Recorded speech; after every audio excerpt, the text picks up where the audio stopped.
research on aliens, and aliens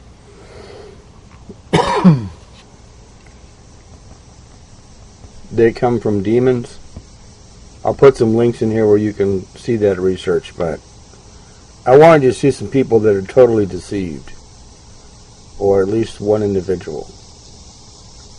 But he's deceived with a reason. That's the scary part. Because it's the deception goes to a media outlet that basically presents it to the entire nation, and in some cases the world. This is it. Over time and time again on these things as you're trying to get the word out that, you know, you're a pretty aware person, you know, as far as that, but you just like go, well, I'm trying to get the word out, maybe I'll get screwed, maybe I won't, but I'm just going to go for it anyway. Is that your attitude, or what? Well, it's been my attitude. Now my attitude is I just don't want that to happen anymore, you know. Mm-hmm.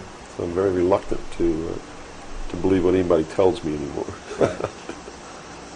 But have you developed an intuitive sense, perhaps, now? I mean, because you know how that can do. It can start shutting you down from certain experiences or certain places where you might need to be. That's true, and to a certain extent, I have an intuitive sense of where somebody's coming from, but it doesn't always work. Uh-huh. You know, that's what makes a con man a good con man, is that you get the perception that they're telling you the truth. Okay. And so someone who's really good at it, right, can know you. Or me, anyway. I don't know about you. Hold on 1 second. Let me grab my...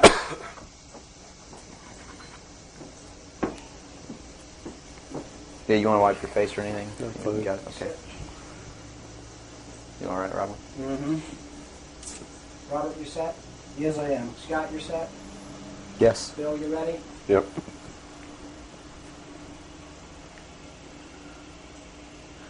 Bill, well, thanks for agreeing to the interview. First of all, a little bit about your background. You had extensive military service for many years prior to 1970, where a certain aspect of that military service kicked upstairs, so you were able to see certain things that you were not able to see beforehand. Would you tell us a little bit about that? It actually started much longer in my past than that. I was reared in a military family. My father's an Air Force colonel. He's retired now. He was a command pilot. And as a child, I remember sitting around I remember the pilots at our house sitting around the kitchen table talking about their exploits in the cockpit and what they had seen in the skies. And some of that talk involved UFOs and what some of them called Foo Fighters. And I traveled all over the world, lived on military bases for most of my life. I was really an indoctrinated individual, you might say. I was as establishment as you could get, as gung-ho, pro-government, pro-America, pro-military. And that's why I went into the military, because that had been so much of my life. I went into the Air Force. I was in the Strategic Air Command for 4 years as an aircraft and missile hydraulic technician, which is, I worked on the pneumatic and hydraulic systems of B-52 bombers, KC-135 aircraft, and Minuteman missiles. I had a secret security clearance. That's where I saw my first atomic bomb. I mean, we worked around in these planes, especially the ones on the alert pad, were always loaded, ready to go drop these bombs at a moment's notice. But while I was in the Air Force, I met sergeants, men who were older than me, and had been in the Air Force for quite a while, told me that they had participated in projects that had recovered crashed extraterrestrial craft, what you call UFOs. And they never told these stories unless they'd had quite a bit to drink. So I never really believed it. I thought, well, these guys are running a scam on me, you know, even though I'd heard about these things when I was a kid. I just still didn't believe in them. They're just so far out in left field, it's not something that you really give any serious thought to until something personal happens, which came later. While I left the Air Force, I went into the Navy. which is really where I wanted to be in the first place. I'd always had this tremendous feeling and connection with the ocean. I was an excellent swimmer, but I had a problem as a child. I had chronic motion sickness. If I got in a car and we went on a long trip, I got deathly ill. And same with boats or anything. I couldn't ride on the things at the carnival that went around and round because it just made me tremendously ill.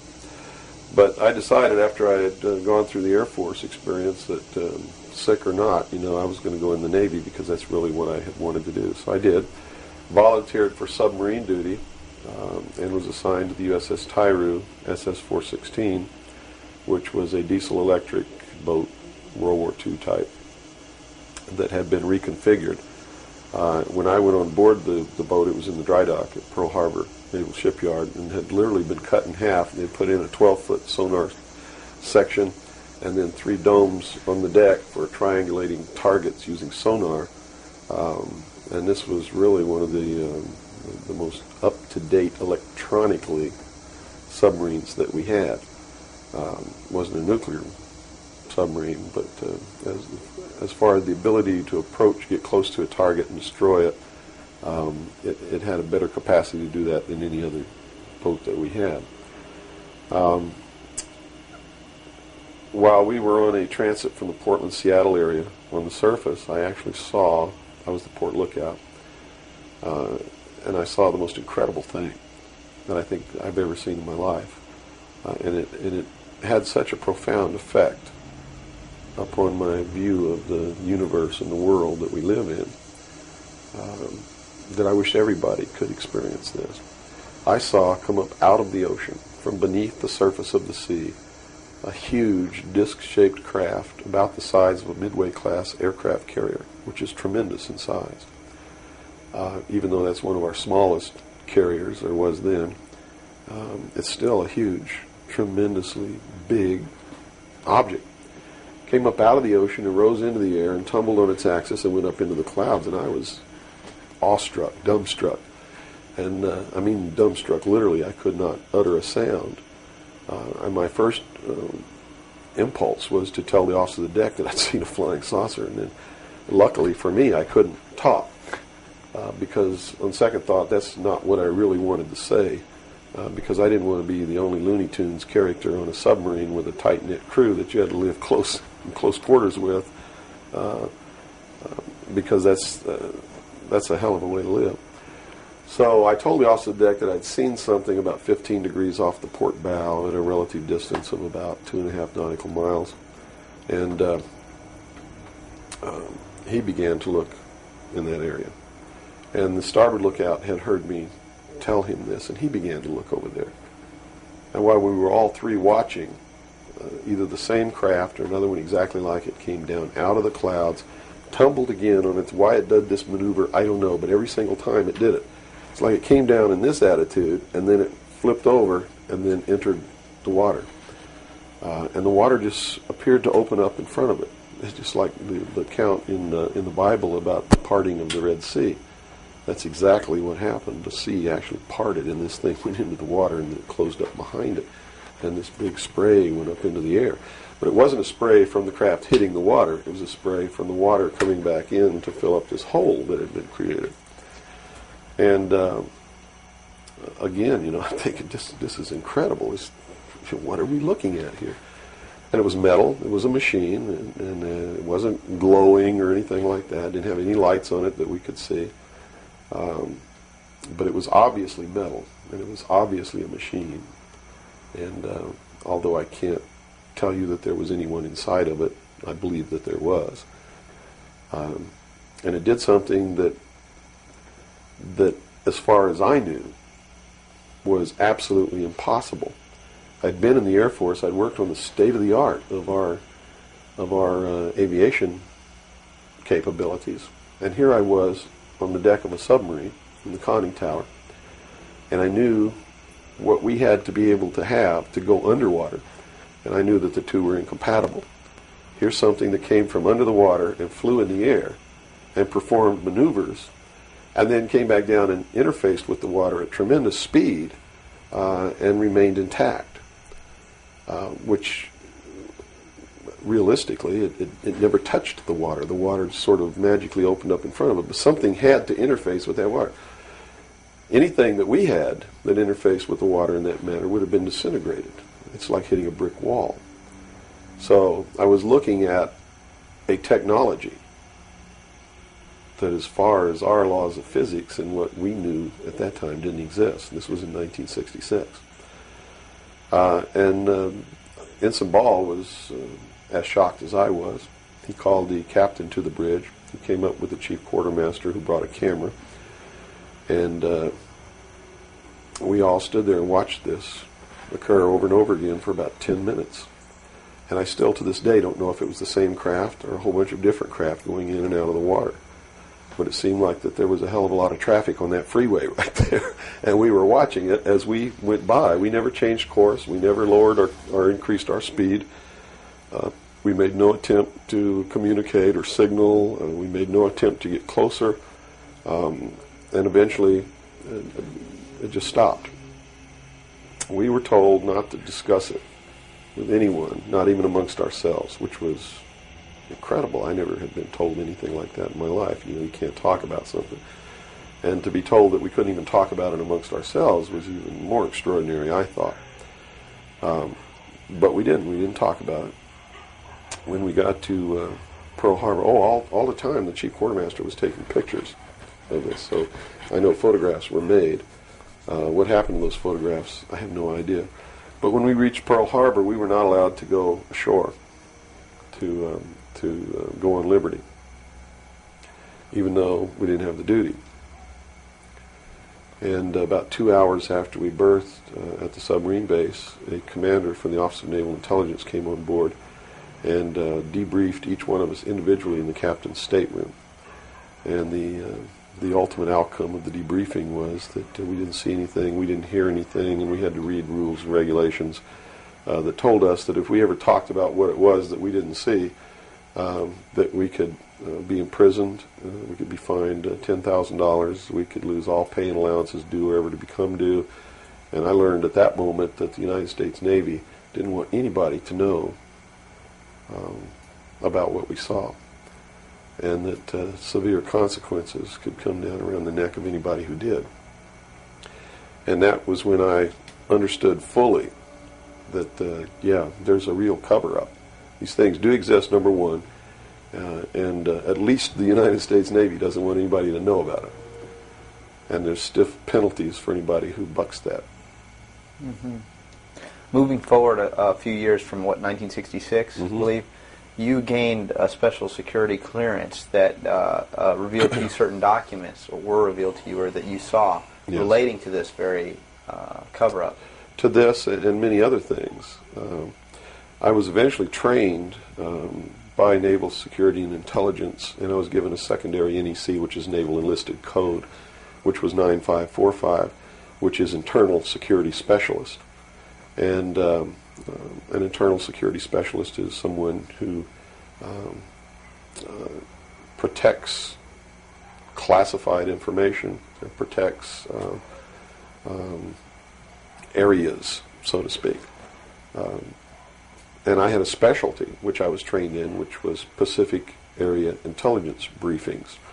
And I was eventually assigned to the Commander-in-Chief of the United States Pacific Fleet, who was Admiral Bernard Clary at that time, and served as a member of his intelligence briefing team. And basically all that means, we really had a wonderful job. You come in about 4 o'clock in the morning and you go through all the message traffic and everything. And what you do is what we did was we prepared an updated briefing on everything that was happening in his half of the world, which he commanded the naval forces and marine forces, as a matter of fact. And put all this together in a briefing where we would update him on ongoing operations, brief him about operations that were scheduled to begin, political situations, deployment of Soviet forces, naval forces, everything. And after the briefing was finished, between 8 and 10 o'clock in the morning, then we were done. We were finished. So It was what you call fat cat duty or gedunk duty in the Navy. It's got all different kinds of names. It's just really a wonderful job. Now, to be able to function in this job, I had to have a security clearance, which gave me access to the information that I had to need to know to help prepare these briefings. And when I first was assigned to the command, I was attached to the OPSTAT office under Lieutenant Commander Mercado, which was operational status reporting. And while I waited for my security clearance, and it took 6 months to get it. What I eventually ended up with was a top secret Q clearance with an SCI attachment, which means sensitive compartmentalized information, and there were no blocks. In other words, there was nothing confining me to only certain compartmentalized information. I had access to whatever the admiral and his staff had access to because we had to prepare briefings and brief these people on all of these things. And I'm sure that at first I was tested and wasn't shown a whole lot, but eventually when they began to have confidence in me, I began to see things coming across my desk that were just absolutely incredible. And a lot of it is really hard to talk about because it's so far outside the normal concept of reality for the average American that they're going to find a hard time believing any of it. Mm-hmm. But I saw documents that were labeled under the classification top secret, and the compartmentalized the compartment that was put into was called MAGIC, M-A-J-I-C, mm-hmm. Which told me that UFOs are real, which I already knew. I'd seen one. Right. But this went farther than that. It told me that they were extraterrestrial in origin, that there were 4 different extraterrestrial species or races visiting this Earth, and that they had actually entered into an agreement with the United States government with one of these species of alien beings to exchange technology, and it told me all the projects that was underneath this. Project Red Light was actually the testing of extraterrestrial craft. Project Plato was a diplomatic project. Pounce was the recovery of technology. Pluto was the application of that technology to our own secret space program, not the public space program. There are 2 different space programs. One is what the public gets to see, mm-hmm. Which is overseen by NASA, and the other one is a secret space program that nobody gets to see, which is really overseen by the Navy Department under specialized compartmentalized black projects, and what these people are doing in secret is just absolutely incredible. I also saw documents under an operation called Operation Majority, which outlined the plans to bring together a one-world government, and also included extraterrestrial information within that. Project Grudge, which was the second project. First was Sign, and then Project Grudge, which contained all of the extraterrestrial information up to a certain point. I forget the year cutoff. And then it was contained after that in another project called Project Aquarius, which was the accumulation of the whole history of alien interaction on planet Earth. But I have to say at this point that I don't know if those documents were really telling the truth or not. They could have been showing me these things so that eventually I would go out and talk about this. And maybe that'll become clear to you later why they may have done that. It could be real.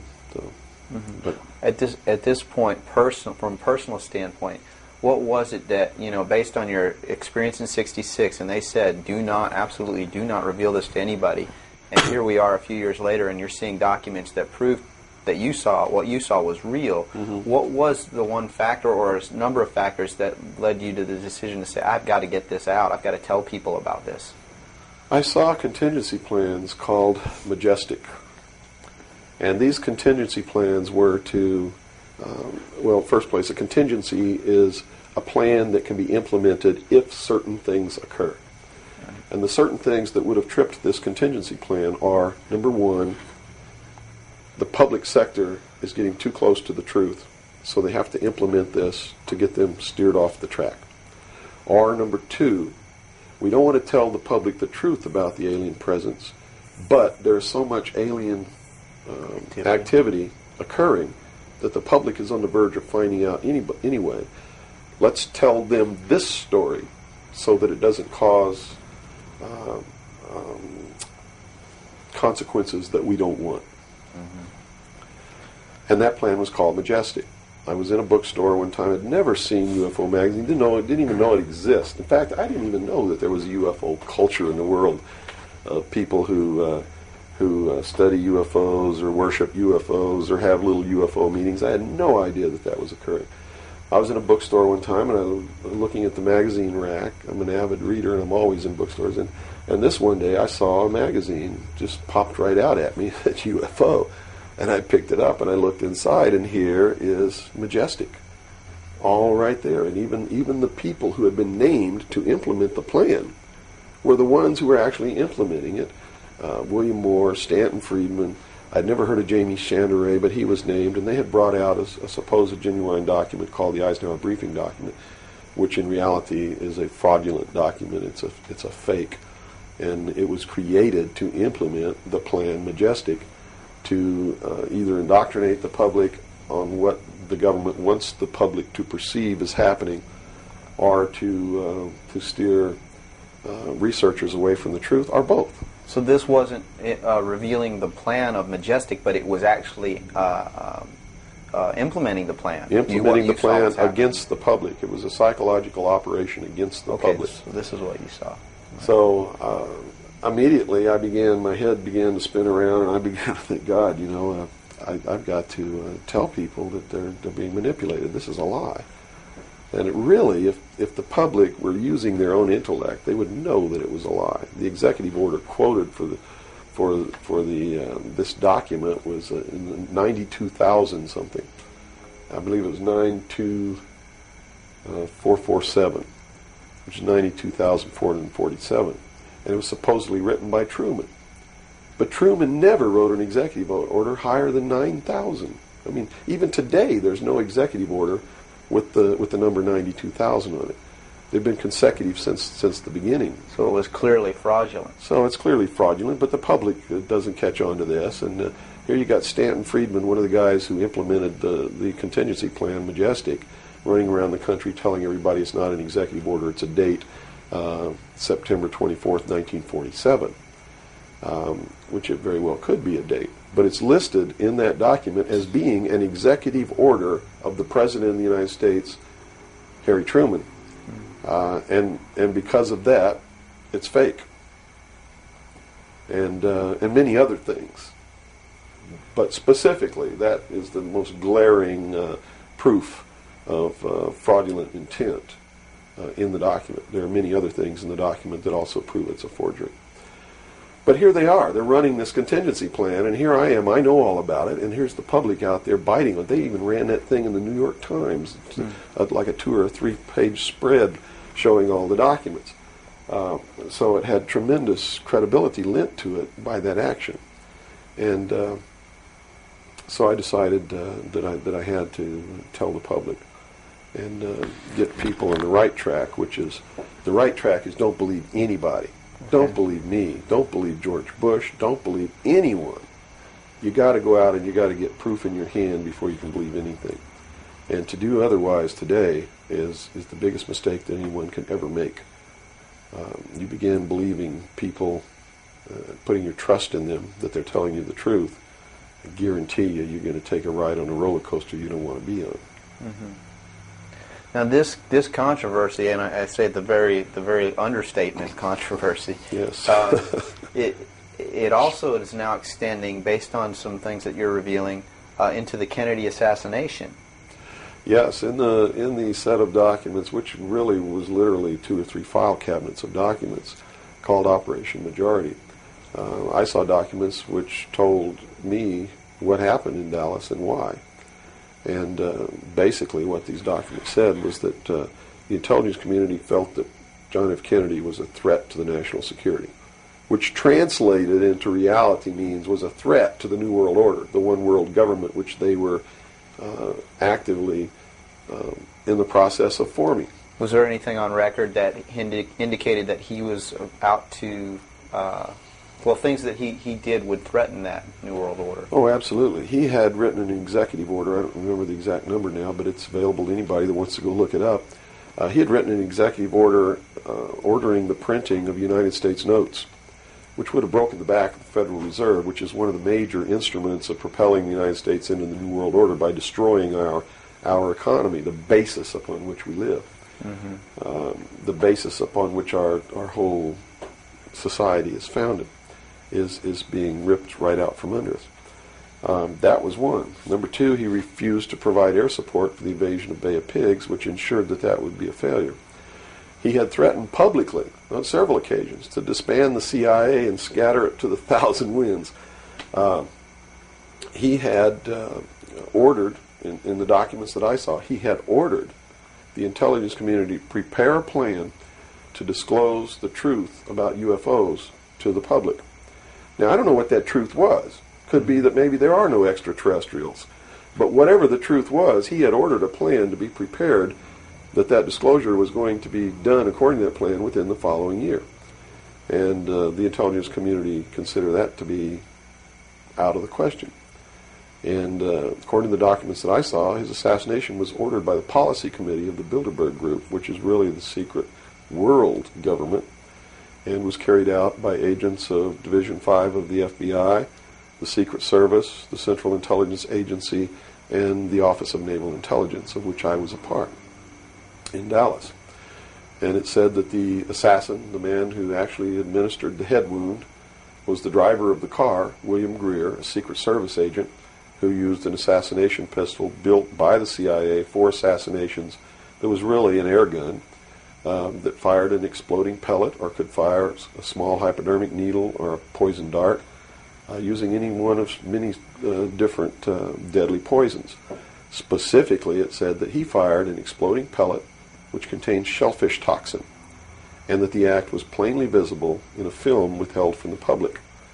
I looked for 16 years to find that film, and I finally found a copy that showed William Greer turn around and shoot the president.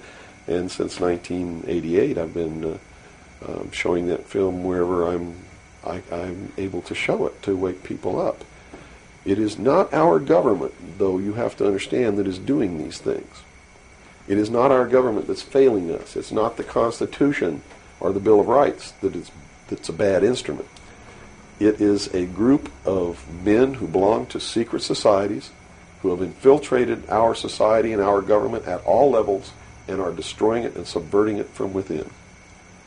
And every member of naval intelligence that I knew who was an officer was a 32nd or a 33rd degree Freemason. And I asked my commanding officer at one point, I said, why are all you guys Masons?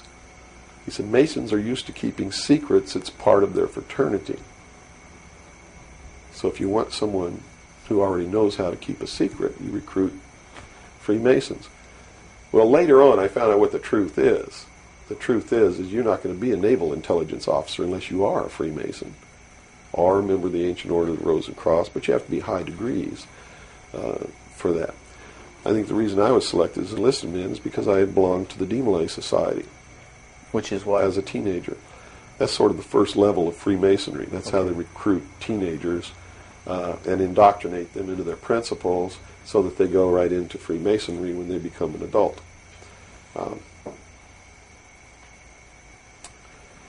So basically that's the story. Yeah. Okay. Well, based on the information that you're revealing, which would seem to be equally or if not more of a threat than what Kennedy was originally planning on doing, is actually revealing the underlying cause of all of this. Why is it that you are here today, or how is it that you are here today and you're not, conveniently taken away and put in a padded cell somewhere so that you can't speak of these things? Well, I really don't know the true answer to that question, because you would have to ask them to find out why they haven't done anything. But I can tell you this. I began to reveal information in 1976, and I was physically attacked on 2 occasions My skull was caved in. That's what all these scars are here. On the second attack, I lost my leg. They visited me in the hospital. They had no intention of killing me. They were delivering a message to me. Shut up.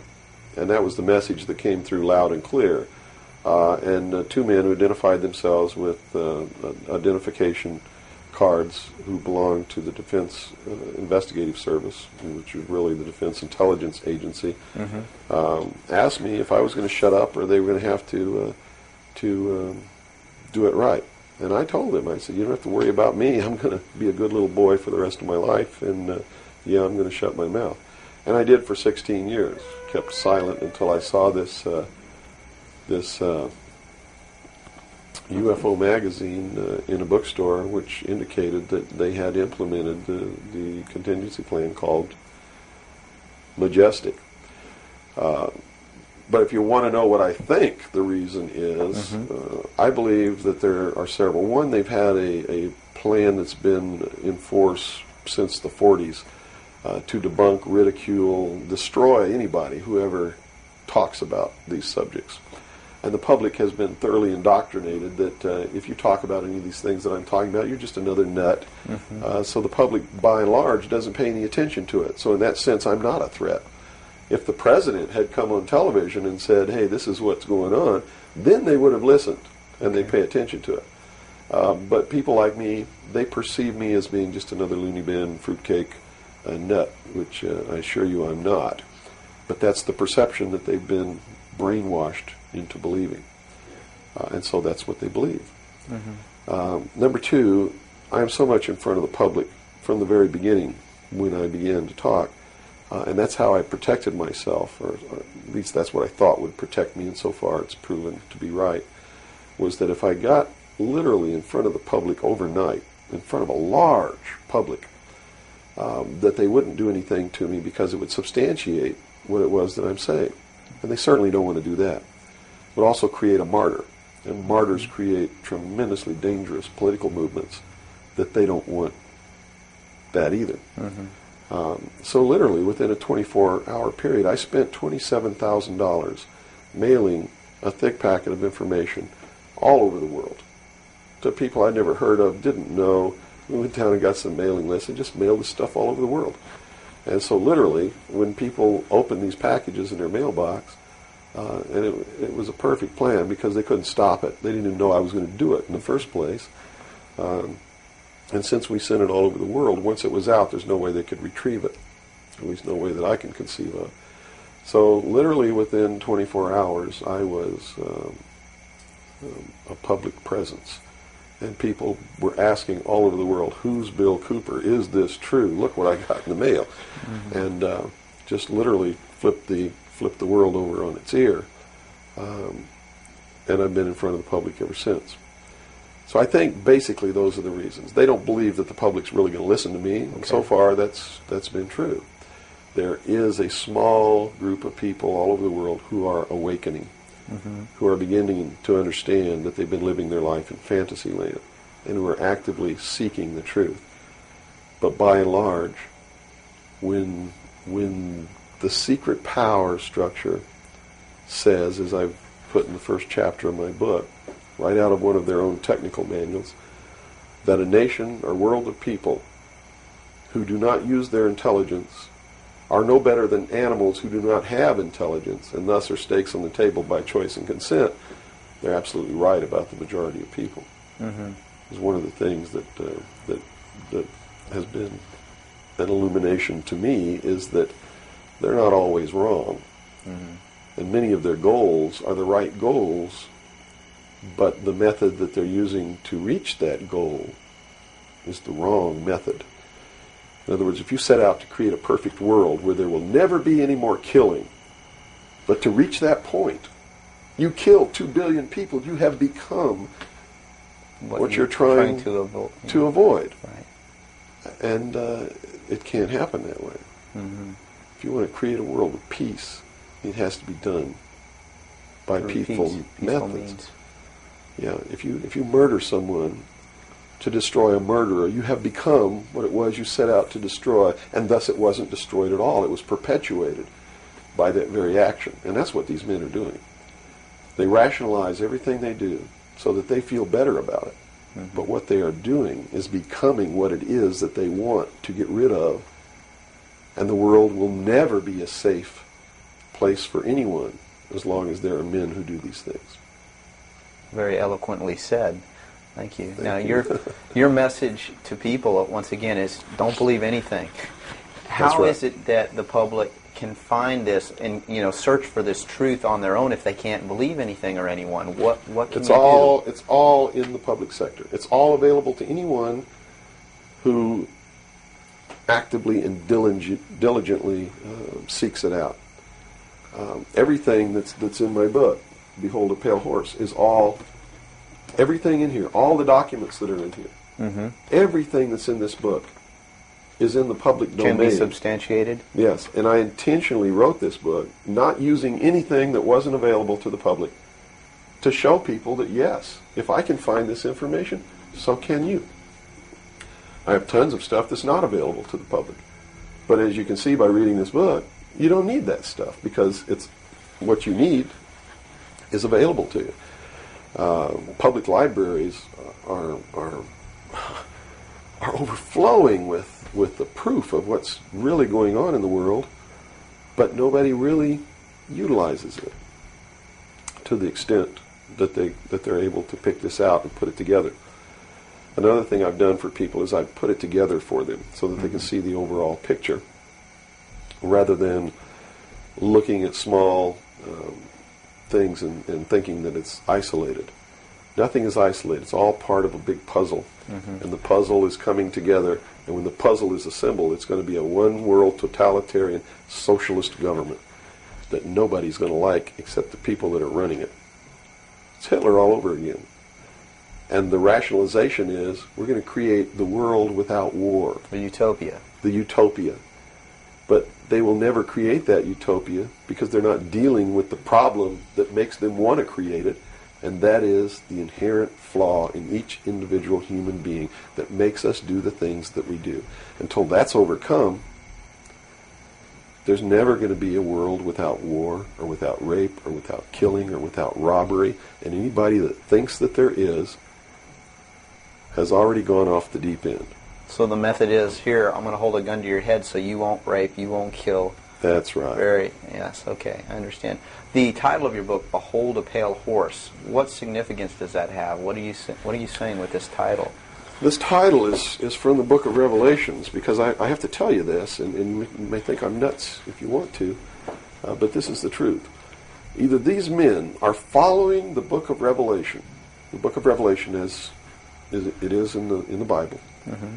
They're either following it, just like a plan, and bringing the prophecies in there to pass to manipulate and control those who believe in those prophecies and neutralize them, so to speak. In other words, if this is written in the Bible and God has ordained it, who am I to resist?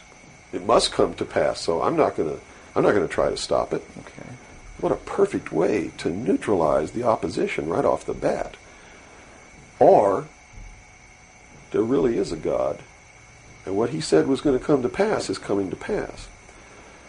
And I named this, Behold a Pale Horse, from chapter 13 of the book of Revelations. The fourth horseman of the apocalypse is the pale horse. And I looked, and behold a pale horse, and his name that sat upon him was Death. And hell followed with him, and power was given unto them over the fourth part of the earth, to kill with sword, and with hunger, and with the beasts of the earth. And that is taking place now today. The fourth horseman is riding across the world now. That's what AIDS is all about. That's what all these little brush fire wars all over the world are all about. That's what's happening. That's why cancer cures are suppressed. Is because they fully intend to kill a minimum of 2 billion people by the year 2000. AIDS is an invention of man. It is not a natural disease, and it has been implemented and placed into the population as a population control. And when they did it, they had the cure before they did it. Mm-hmm. And when they deem that enough people have died or been killed, they will say, we have a cure for AIDS. And everybody will be called to report to some place to get an inoculation, which is going to do two things. One, it's going to stop AIDS in its tracks, and number two, it's going to implant a device which will be able to be used to track each individual person and maybe even to control those people. And that's what the pet implant program is all about. It's not about finding lost pets. They don't give a damn about pets, and they would never put a satellite in orbit to find a lost pet, but yet there's a satellite up there that they're using to find pets that have been implanted with these devices. They're testing this program on pets that's going to be used in human beings. And in the Los Angeles Times in 1989, they ran an article. It was 10 Forecasts for the Coming Decade, was the title of the article. I have a copy of it in my research center. And number 5, I believe it was number 5, in those 10 forecasts for the coming decade was chemical or electronic implants to control individual behavior on a 24-hour basis, unquote. So it's not hidden at all. It's there for anybody who wants to look. But nobody's looking. Nobody's looking. They believe, and I believe that they're right, that the biggest danger to mankind right now is man himself, population. A study in 1957 told them that by 1990 the world population would double in 33 years. Can you imagine that? The world population of human beings doubled in 33 years. Mm-hmm. And they knew that it's an exponential doubling throughout history. Every time it's doubled, the interval has gotten shorter. So that was 33 years. The next doubling will take place in approximately 28 years. The next one after that, approximately 24 years. Can you imagine if the world population doubles again in 28 years from 1990? In other words, in the year 2018, the world population doubles. And we're having problems with food supplies and timber and clean water and clean air now. And then after that, it doubles again in another 24 years. That's why they created AIDS. Because they didn't want to have to go around the world and say, you, and you up against the wall, you've got to die today. And shoot them. They did it in a manner to where they could target what they consider to be undesirable populations. And I want to be very clear that I don't agree with them on this. They specifically targeted blacks, Hispanics, and homosexuals for complete eradication. And AIDS is really going through those populations, and it's really doing a number on blacks, Hispanics, and homosexuals. That theory has made news. I've heard that before, and this it's been isn't a debunked theory. very clear by the public, saying, "Oh, that's ridiculous." But you're saying that that may indeed be the case. It's not ridiculous. I actually saw this in documents, and the project name was Project Naomi. MK Naomi was the name of it. It was a CIA project. The AIDS, whatever causes AIDS, whatever that turns out to be, according to those documents, was developed at Fort Detrick, Maryland, under a CIA project called MK Naomi. It was financed by $10 million for the Department of the Army's biological warfare programs. It was carried out, supervised by the CIA, carried out by scientists who worked for the Special Operations Division of the Department of Defense. And it's doing its job. And would you assume if AIDS doesn't work, there's a contingency plan for that even? Well, I think that they have other things out there working concurrently. One thing I've learned about these men is they don't just do one thing. In case the public discovers what they're doing, or discovers that somebody's doing, whether they know who's really doing it or not, and stops it, what they have running is several concurrently running plans, so that if one or two fail, the other ones are going to take care of the problem. It sounds pretty hopeless. I mean, based on that scenario, is there anything, any uprising or what? Yeah, there is, but it requires that people wake up. It requires that they really learn the truth instead of live their life in fantasy land. You see, because nothing can exist without the consent of the people. Unless they buy it, it's not going to happen. And all of these plans lead to the public's ultimate acceptance of what they're going to do. In fact, they're designed to make the public ask for it. For instance, the burning of the rainforest in Brazil. I know people who are just up in arms. Stop this. We've got to stop the burning of the rainforest. which is exactly what the burning of the rainforest is designed to do. Because Brazil is a sovereign nation, right? How can you tell a sovereign nation to stop burning its own forest? You can't. What they're asking for is control over a sovereign nation by a world governing body who can then send troops, a police force, to make Brazil stop burning the rainforest, and that's why they started the burning of the rainforest in the first place. You see, they went down there and they built a road across the Amazon jungle that went nowhere. There was no reason for this road to be built. There was no place to go. It doesn't go from here to a city on the other side. It just goes across the jungle and ends. And they built this road on purpose because they knew that most of the people in Brazil are so dirt poor that they would see this road as the answer to their prayers. Free land, free timber, a way to support their family, a way to become wealthy, or at least more wealthy than they were, which was no wealthy. Mm-hmm. And that's exactly what happened. Millions of people headed out down this road and staked out some land and burned the forest and tried to grow crops. And they found that rainforest is no good for growing crops. It'll grow one crop, and then you got to go burn more trees and plant another crop because the soil is poor. And that's what's happening. Mm-hmm. And that's why the forest is being burned. And it was done intentionally to create the scream of stop burning the rainforest, so that then they could offer the solution. The solution is a world governing body that can then order and enforce that order of Brazil to stop burning the rainforest. So the green movement worldwide is now just a manipulation. Yes. Of. Now it's been proposed time and again too that big business is behind things like this, and that would represent a capitalist approach. But what you're saying is we're heading toward a socialist approach based on this scenario. You have to understand the difference between capitalism, socialism, communism, what all of these things really mean. You have to understand what the difference is between right wing and left wing. People, they use these phrases all the time, and they don't even know what these things mean.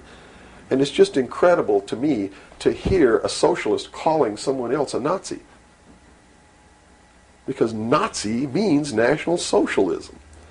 So here's a socialist calling a right-wing guy a Nazi, when what he should be calling the right-wing guy is anarchist. People on the right want no control. Mm-hmm. They're really anarchists. Okay? So they would, in theory then, or in fact, be in opposition to this ultimate movement. Yes. Whereas in appearance, they would be the ones behind it. Well, when you have a misunderstanding of what the terms mean, yes. Okay. Right-wing on the far right is total anarchy. They don't want anybody controlling anything that they do, and they believe that people are responsible enough that the world can exist without government. Okay. Or the very minimal government that it would take to. On the far left, on the other hand, they believe that the government should be in total control and should be supply man with all of his needs. Well, creating a whole society that's dependent. Right. A republic is somewhere in the middle. It's governance by laws. Laws are decided by representatives who are elected by the people.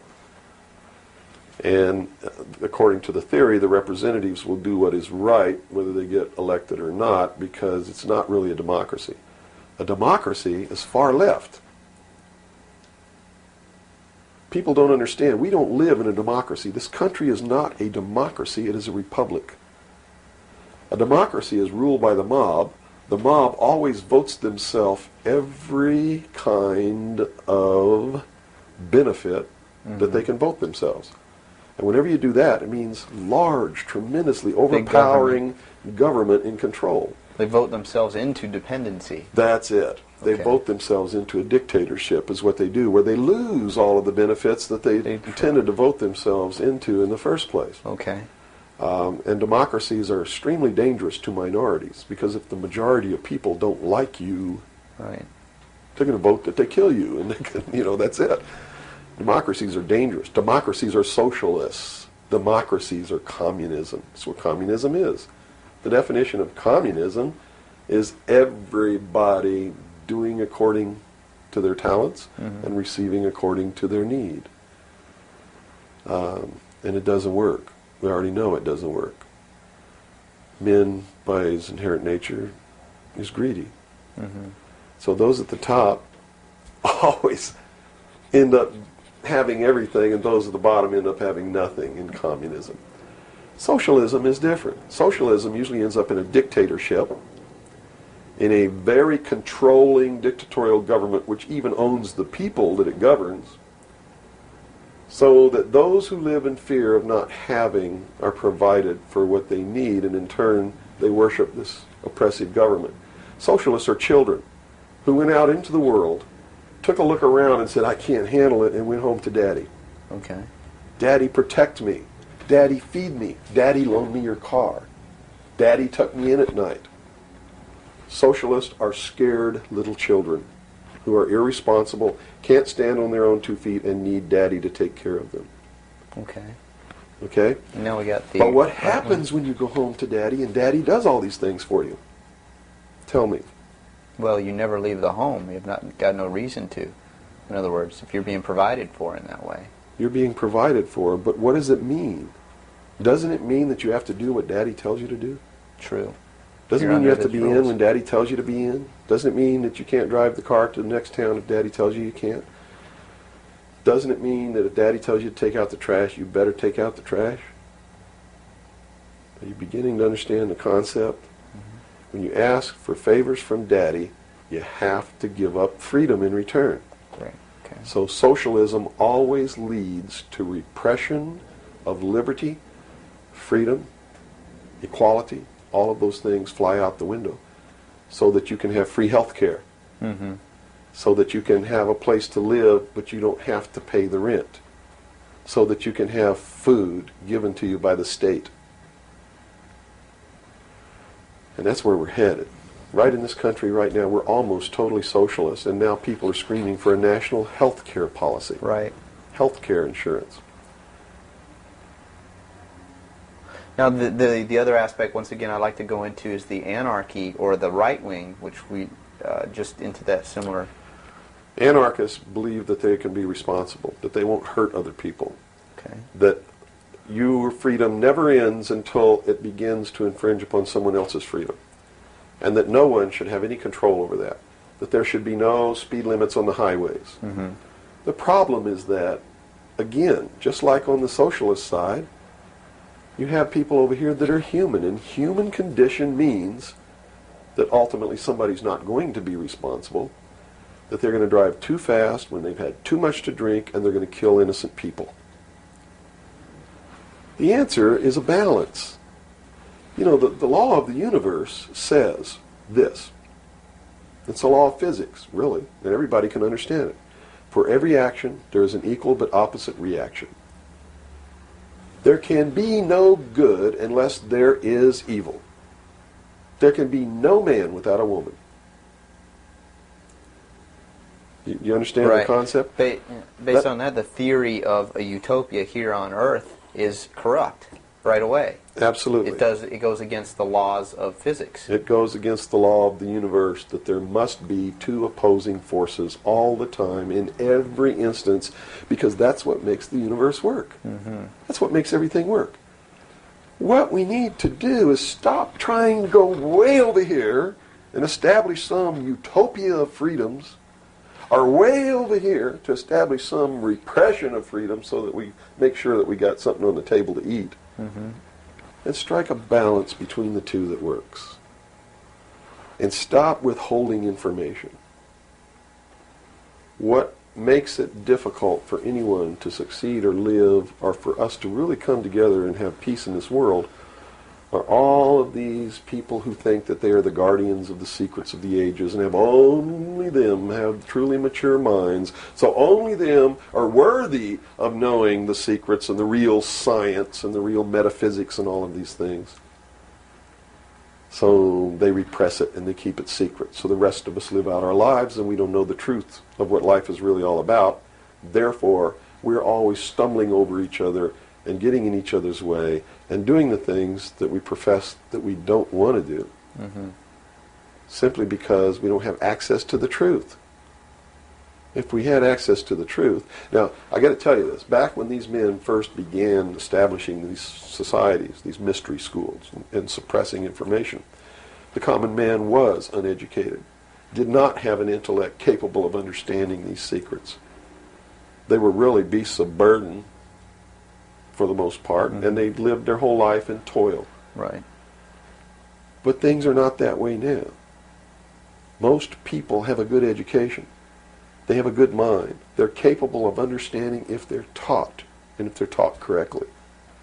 And I think it's time to teach people what the truth is and quit hiding it, so that we can come together as one humanity and make a balance and live together in a balance. You know, evil's never going to disappear, neither is good.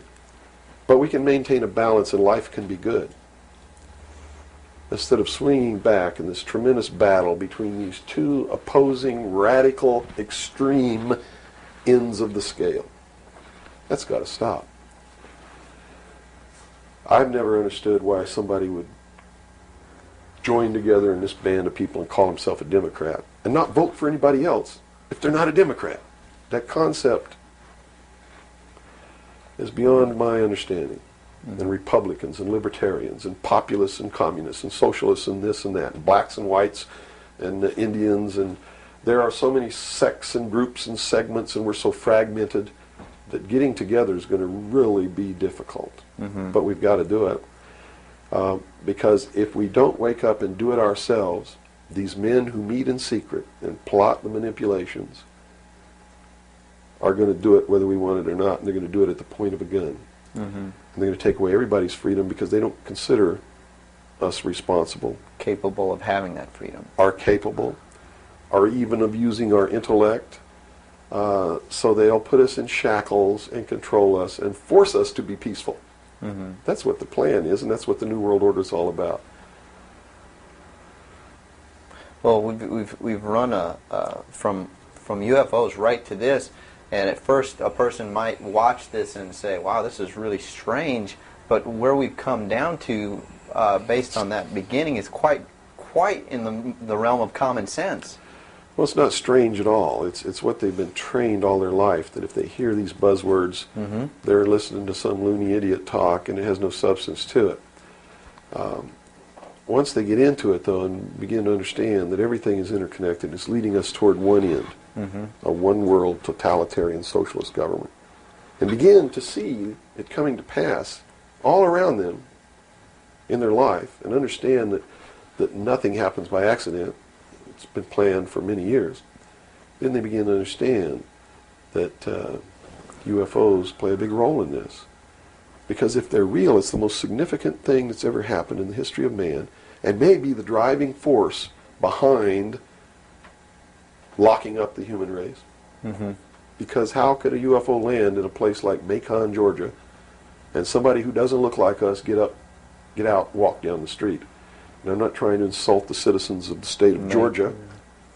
What if they landed in Newark, New Jersey, and got out and walked down the street in a society that kills people because they sit in the wrong seat on a bus? I'd assume now that they'll know about us. Of course they will. They probably already know about you if you've been exposing the truth on your show. Would you assume that our phone lines would be bugged at this point? I don't know. I doubt it. They don't really consider you to be a threat unless you develop a large political following. Oh, okay. So, unless you have a large political following, you're not considered to be a threat to them. Because they figure that the people are too stupid to listen to you anyway. And generally, they're right. So we're in the process of educating people then. Yeah. It's the best thing. Education is 60 or 70% of the battle. Yeah. Because people automatically begin to do the right things once they learn what the truth is. They're educated to it.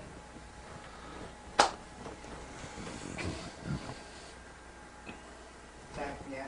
No, hold on. Okay, I got it. Ready? Ready. Okay, go ahead. Let's go back into the Kennedy situation here. Now, the Warren Commission was highly publicized, all the things that went on there. I was shown a videotape just yesterday was it a Zapruder film? It is the Zapruder film. Okay, and it clearly showed to me that a number of things. One in which that the film was obviously tampered with. Absolutely. but not tampered with to the point where I couldn't tell that the driver of the limousine was pulling a gun, or what appeared to look like a gun, around his shoulder and shooting President Kennedy in the head. That caused his head to snap back. Did the Warren Commission see this? It seems so. The Warren Commission never looked at the Zapruder film, ever. So they never saw it. Now, I don't know who testified during the Warren Commission about the Zapruder film, if anybody did. But I do know that later at the investigations of the House Select Committee on Assassinations, that a man was specifically hired as an expert witness to view the Zapruder film and tell the committee what it showed. And that man's name is Robert Groden. He wrote High Treason, which is a bestseller out now on the Kennedy assassination. And he was one of the many so-called technical experts for the making of Oliver Stone's film called JFK. He's also a fake, a fraud, a traitor, a liar. He was hired by the House Select Committee on Assassinations based upon his resume, which says, very simply, that he is the world's foremost #1 photo analyst. Which is a lie. He never went to school in photography. He never was a photographer. He never was a photo analyst. And I got to tell you right now that the world's #1 foremost photo analysts are all come out of the military intelligence community, who are trained to interpret high altitude photography and learn what really is there. He never served in that capacity either.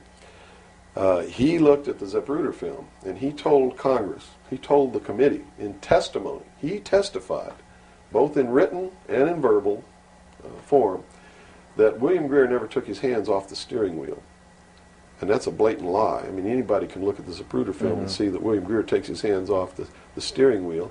And even if you couldn't see it, if they cut out the frames, you can still see that William Greer, if this were the seat of the car, is turned all the way around with his right side against the rear cushion of the front seat, looking directly at President Kennedy in this attitude, and it is a physical impossibility to have both hands on the wheel in that attitude.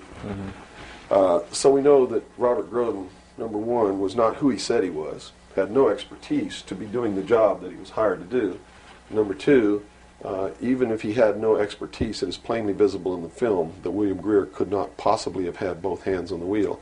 So we know that Robert Groden didn't make a mistake. We know that he intentionally lied to deceive Congress and thus the American people. And what's real strange about it is he's been very active in the research community, supposedly exposing the assassination of President Kennedy. But if you look what he does, he is constantly coming up with new theories, supposed new evidence, most of which is fake.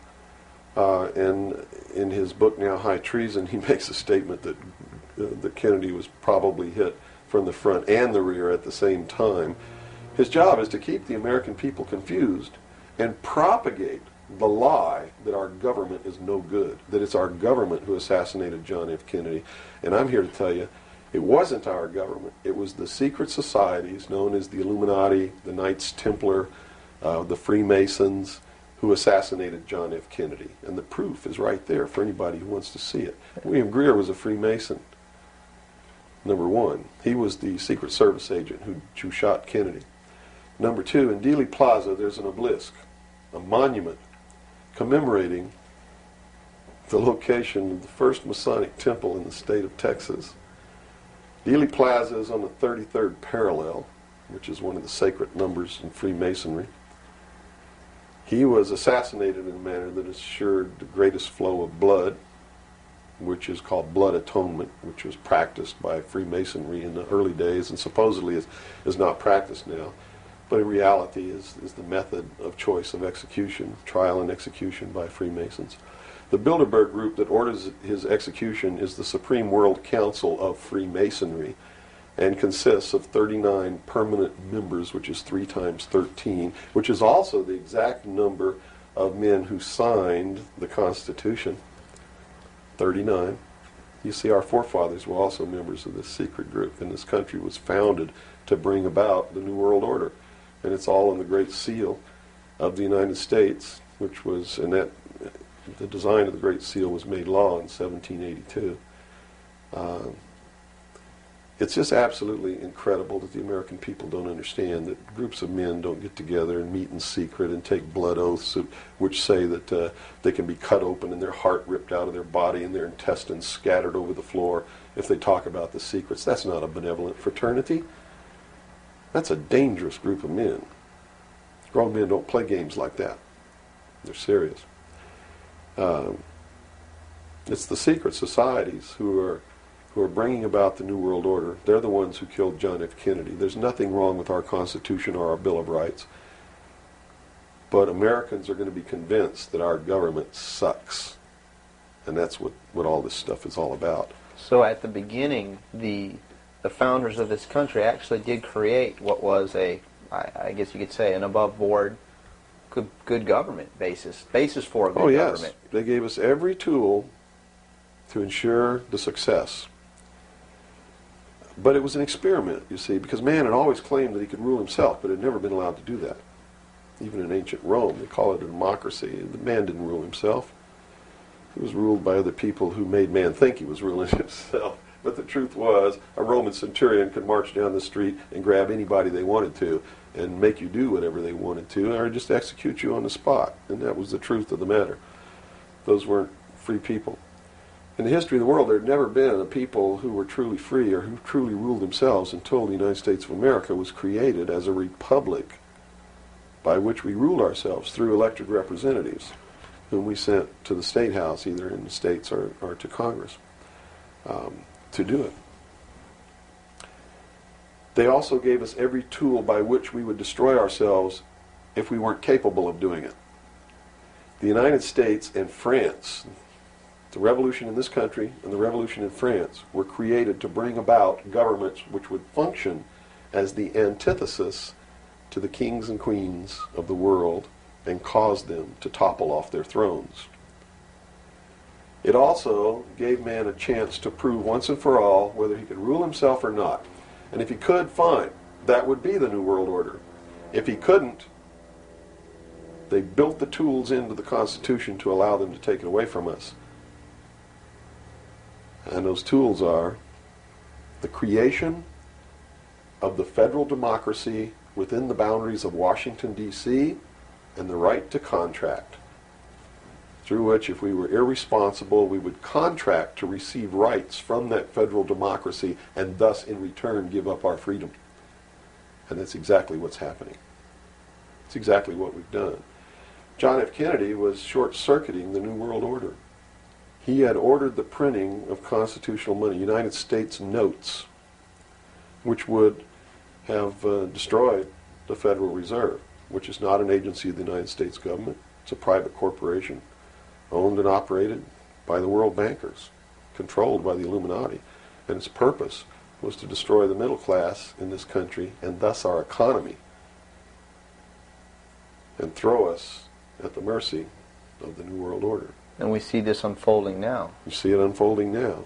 You are seeing, and I predicted this well in advance, you are seeing the destruction of the economy of the United States. And it will continue. It will not get better. It's downhill from here on out. Unless we nationalize the Federal Reserve, lock up the criminals who own it, cancel the debt, which will then bankrupt the Illuminati, which is exactly what we ought to do, print constitutional money, which cannot be usurped, which cannot lead to our destruction, and go back to what we're supposed to do, and quit contracting for benefits. We're escaping from the laws of nature, and there's a terrible consequence for that. Mm-hmm. Terrible consequence. We have to function within the laws of nature. You can't contract for somebody else to keep you alive. You have to be responsible within your life to keep yourself alive. Mm-hmm. And if you can't do it, then you have to die. That's the law of nature. You see. Kennedy also did a lot of other things. I mean, he was a believer in the Bible. These men who are bringing about the New World Order don't believe in the God of the Bible. They believe in the God of light, Lucifer. the angel of light, who was flung down to the earth and became the Lord of the world. That's their God. That's why everything they do goes against what people know to be the right thing to do. They believe that man was held prisoner by a vindictive, cruel God named Jehovah in the Garden of Eden. And that Lucifer, through his agent Satan, set man free from the bonds of ignorance to which he was chained to the Garden of Eden, and thus brought the gift of intellect, wisdom, to man, and thus is the true benevolent God. And man, with his intellect and his wisdom and his knowledge, will create technology which will elevate man to the position of God. And all this is allegorical. Don't take the story literally, you see, because it's all allegorical. They believe that intellect, reason, is the light, is the true God, is what makes man God. And I'm not going to debate the right or wrongness of that, because who the hell knows? But I can tell you that they pervert whatever it is that might be divine about their philosophy by becoming what they profess to destroy. To destroy, yes. And so, in their zeal to bring about the New World Order, they destroyed the political will of the nation when they assassinated John F. Kennedy, which has furthered their goals because it made a lot of people feel so helpless that, God, if they can kill the president, who am I? You know, what can I do? I'm just one lonely, helpless person. So they quit voting. They abdicated their power.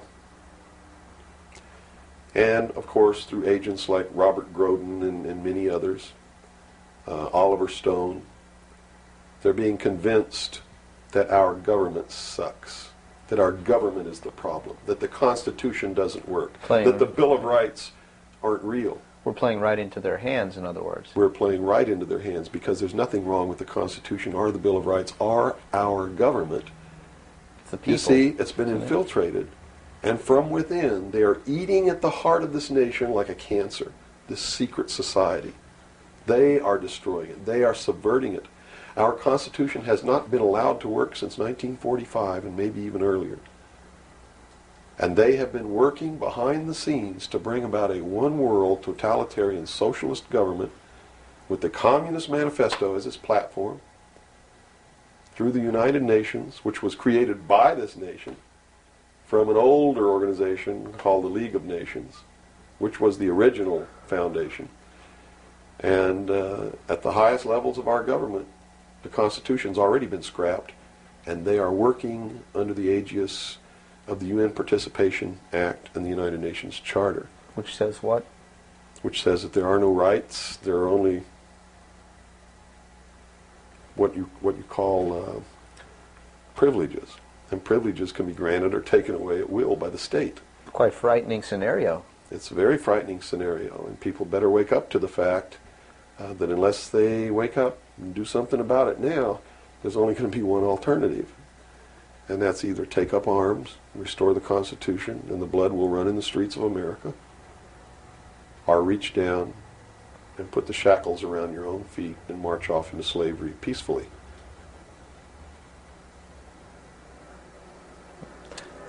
Not going to be easy the coming years. Wow.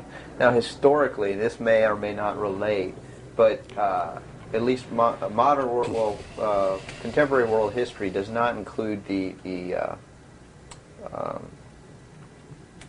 stories of Atlantis and Lemuria that go predate.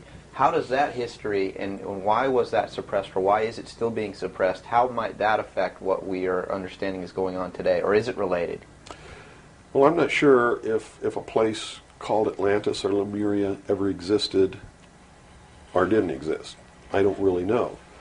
But I do know that the story that is told about the civilizations that lived there are something that we should listen to, because this whole scene may have played itself out before on this earth. And if you understand the theory, which I believe has been accepted as fact now, of continental drift, there may have been an Atlantis and a Lemuria, which had tremendously developed technologies and societies. And the same scenario that we're playing out now in this great stage called the world may have played itself out over and over again in the past for millennium. In my investigation of the mystery schools, the secret societies that are bringing all this about, that really control everything behind the scenes, I found that this is all about religion. And it's all about a recurring theme that is penetrated and is at the heart of every religion in the world.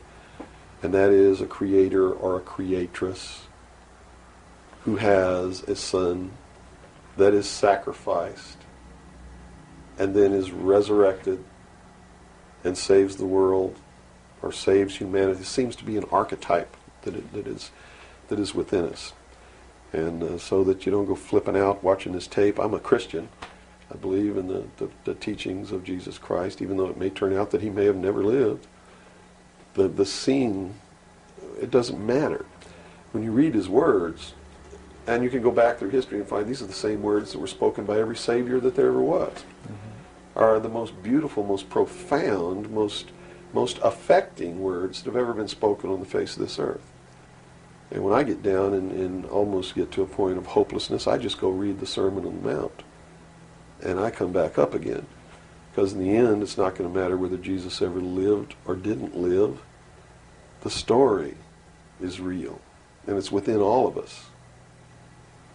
And it brings us to something within ourselves that is good. But these men don't look at that. They believe that the end justifies the means, that these stories are just stories, and that the real meaning behind it all is that man can transcend his animal state through the realization of intellect and the overcoming of all of his emotions and feelings and morals, guilt, all of these things. And I just can't go along with that because I believe it's our emotions that tell us when we're doing wrong. We feel it within ourselves. And a person without that capacity to feel when they're doing wrong becomes a sociopath, which is someone without a conscience who really believes that the end justifies the means and therefore has no pangs of conscience nor no reluctance to murder someone who gets in their way. Mm-hmm. And it's extremely dangerous. Now, do these people recognize the continuity of life? In other words, you have told me earlier that they're after physical immortality. They believe that through their technology, man will become God. With the power of reason, through technology, man will himself become God. They will engineer, just like Hitler wanted to do, the super race who will live forever. And the concept is the same, and the men behind it are the same as Hitler was. When they killed John F. Kennedy, it shows you what kind of men they are. Because they would not stop to kill anyone who gets in their way. And they've never stopped at it. Their goal, literally, to bring about the New World Order, will be to kill approximately 2 billion people before the year 2000. AIDS is one method of doing this. There'll be many more. As they solidify their control, everyone will be given a choice. They'll be presented with a new world religion. They'll be told to renounce Christ, renounce Buddha, renounce Muhammad, join the New World Order, join the New World Religion. If they refuse, they'll be executed. Very simple. And it won't bother them a bit. In fact, according to their belief, they believe they'll be helping these people. And in reality, they will.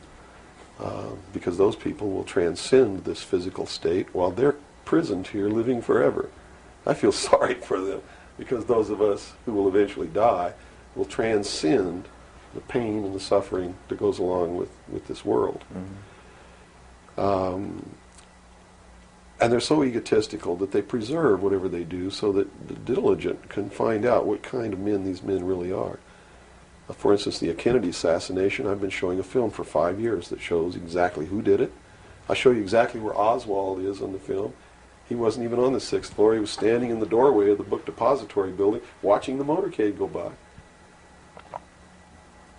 And it's incredible.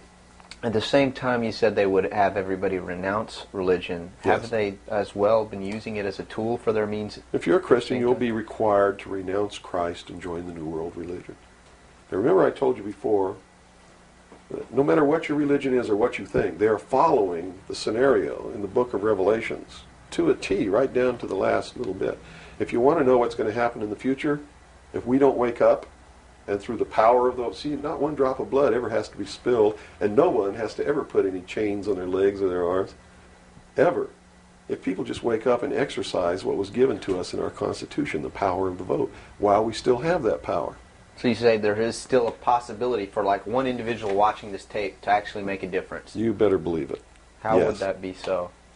Well, number one, learn what the truth really is. Get away from the fantasy that you've been living.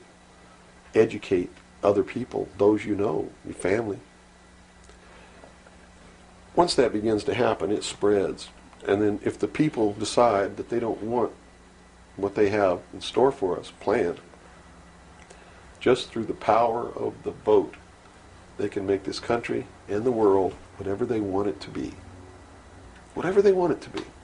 And there are no limits on that, except to understand that you can never make everything all right, and you can never make everything all bad.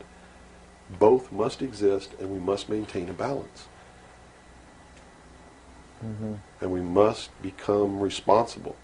If each individual on this earth learned to walk in a divine state of grace, responsible for themselves, their family, their city, their state, their country, and for the world, Into the laws of nature? and to the laws of nature, and actively participate in solving the problems of yourself, your family, your city, your state, your country, and the world, there could never be a group of men meeting behind closed doors in secret that could ever control anybody.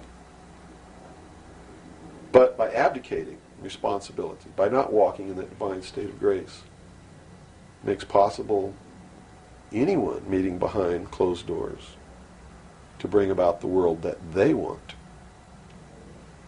And the world that they want may not be the world that you want, or that I want, or that these people watching might want. If you don't participate, you can't complain. If you don't help cook the meal, you got no right to bitch about it. You got to sit down and eat what's put on your plate. If you don't like that, then you should have been in the kitchen helping to prepare the meal, helping to plan it, helping to prepare it, helping to serve it.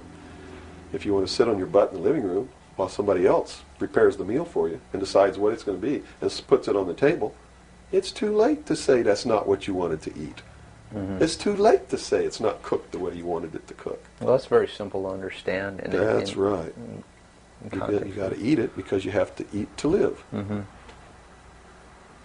And I think that anybody can understand the meaning behind that little story. Okay, let's take a step back to the Kennedy thing now.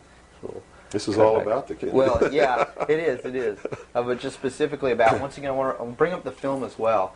Another thing that came to my mind when I viewed it is that the two Secret Service men, the driver and the person sitting next to him in the front, regardless of what they claim happened, obviously did not operate in a way that you were trained as a Secret Serviceman to protect the president. Shouldn't they have just driven that car right out of there, and the other guy should have done something to protect or look for who's shooting? You know, it just didn't seem to make any sense. How would the Warren Commission not? They didn't see the film, so I guess they didn't see the film by design, because if they saw the film, they'd have to be responsible for the decision that they made that Lee Harvey Oswald was a lone assassin. Okay. So I think they didn't see the film on purpose because they didn't want to have to be responsible for saying, Making hey, that look, decision. the driver did it, you know. They didn't want to make that decision. And in a letter that Lyndon Johnson wrote to the Warren Commission, he specifically said in the letter, you must quickly identify Lee Harvey Oswald as acting alone with no conspiracy so that America can get back to business. Was Lyndon Johnson acting on behalf of the secret society, or was he concerned of course. with... He had to know all about it and approve of it because he was going to be the new president. and the new president would be in charge of the investigation. How high see? up a government official do you have to be before you're briefed of this, you know, the total of all the things that are going on, the reality behind them? Well, you have to understand that nobody exists on a high level in government who's opposed to the New World Order. Nobody. Our government has literally been infiltrated, and there's a cancer within our government destroying it, eating it, nibbling away at it, hacking off its limbs. And you said this started in 1945? 1945 What was were the events? when the overt destruction began to occur, when Truman signed the UN Participation Act and the United Nations Treaty. It actually began long before that, when these secret societies began to infiltrate the government and appoint their members to important posts. Infiltration is easy. If one gets in, he can then appoint and hire others to replace people who are not members below him. So now we've had over 50, almost 50 years of this going on. At least. I believe that it started back probably 1913, 1917, when the Federal Reserve Act was passed, when the Council on Foreign Relations became a reality in this country. And you can, by diligent research and study, you can see when it happened, where it happened, who did it, and how it was done. It's apparent. When they say there's no conspiracy, I mean, we talk about a conspiracy. It started out as a conspiracy. But when they say today there's no conspiracy, that's not a lie. It's the truth. They're doing it right out in the open, right under our noses, and we're too stupid to know it, to see it. So it's not a conspiracy now today at all. It's right out in the open. They even published their plans. I mean, here Carter appointed Zbigniew Brzezinski as the National Security Advisor, who just wrote a book before he was appointed declaring himself a Marxist. I mean, you read that book, this man believes in Marxism. This man is a socialist. Not only a socialist, he's an international socialist. He's a globalist. His goal, stated in his book, is to destroy the sovereignty of nations and bring about a one-world Marxist government. Now, the Carter administration was one extreme, and then we came into the Reagan administration, yet nothing changed. Nothing changed. What you're saying is that no matter what the political leanings, they seem to be playing the same game. As long as you're playing their game, it doesn't matter who you vote for, who you put in office. They all belong to the other side. They're in the pockets of the Illuminati. When you quit electing professional politicians, when you quit electing the guy who looks nice on television because he speaks good and he looks like the guy you wanted to marry or something like that, you're playing right into their hands. You know, they've made it so impossible for another Abraham Lincoln to get elected to the office of president that it's a wonder that we even have a chance at all. We need to send people to Congress and to government who are going to clean house. Kick all the members of secret societies out of the bureaucracy. Lock them up.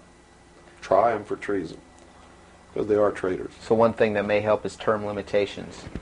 We must have term limitations, and it must be only one term. And forget all this nonsense that anybody goes to Washington and don't know what's happening. They don't know what's happening simply because they haven't taken the time as citizens to understand how our government works before they ever go to Washington. You see, it should be a process that starts in infancy. It works its way up. And everybody should be taking part in the government. Now, if someone came in to office with this kind of knowledge and with this kind of intent to really push these people out, would they not be eliminated immediately? Not if they have the people behind them, because what the people would do in one fell swoop, in one election, would elect people who've never served in government before, kick the incumbents out, send citizens to Washington. And here's the way it has to be done. You know, right now, you don't even pay your congressman. You know who pays your congressman? The federal democracy of the District of Columbia. The federal government pays your congressman, who's supposed to be representing your state and you. The federal government is a foreign country to your state. Why should he represent you? Not only that, but he moves to Washington, D.C. He maintains a residence here, but he doesn't live here. And as long as you re-elect him, he continues to live in Washington, D.C. forever if you keep re-electing him. So they lose all touch with what's back here. They're paid by a foreign government, the federal government. They're not paid by the sovereign state of Georgia or by you. They have to be paid by you. And they have to live here. They can't move to Washington, D.C. They go to Washington, D.C. for one term. Okay? One term only. When that term's up, they have to come back. And you don't pay them exorbitant funds. You pay them just enough to live on comfortably while they're there. No fancy giant cocktail parties, none of this crap. And you take care of their family. See, they don't take their family either. That's the other clue. They leave their family here where they live. You, the people of Georgia, take care of their family and their business or their farm or whatever it is they have while they're gone. Now do you think they have a vested interest in representing you?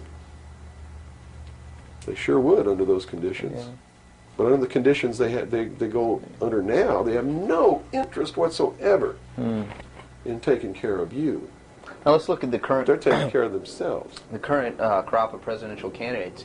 Is there anybody even running that represents something that we're talking about here? No, all of them are New World people. Songus, in his book, even everything that he's written touts the New World Order. All of it, right for Songus's literature. You're going to see New World Order, New World Order, New World Order, New World Order.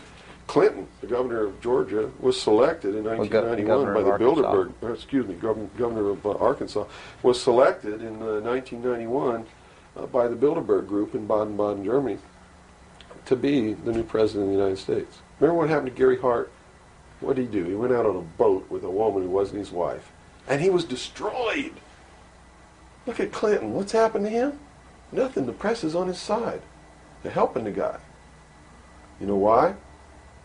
Because he was chosen by the people who own the press to be the next president of the United States. Now, I don't know if he will be or not. That's up to the American people. But if they get their way, he will be. Bush